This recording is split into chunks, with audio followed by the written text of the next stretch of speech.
Thompson Library was first built in 1913, and it was the classic piece that faces the oval. It's the heart of the university. The oval is the center of the university.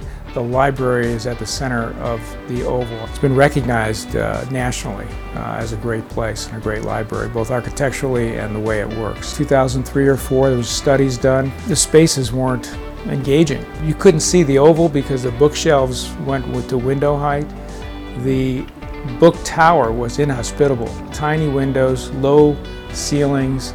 It was not a fun place to be. It was not a place you wanted to study. An architect was hired. It took years to accomplish this, and it was finished in 2009, but probably began in 2004 or 5. We tore down an old 70s piece and added to the building. So it's both a renovation and an addition.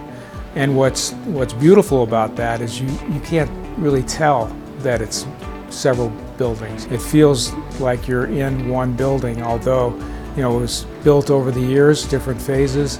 And then there's a new addition that is very sympathetic to the architecture of the old building.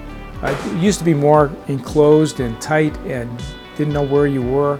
And now you can see where you are. It's a very open, the light-filled, sun-filled space that you want to be in as you're passing through the building. One of the biggest things was the long walk that crosses the oval now goes right through the building and onto the west side of the building. The 11th floor, it used to be an attic that's now a quiet reading room. It's probably one of the favorite places because you can sit in a rocking chair and overlook the oval.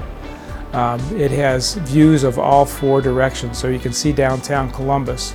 After the renovation, we quadrupled the number of people that come into this building every day. That's gratifying. It's a place where people want to go and study. It took time to make this happen, but obviously it was well worth it.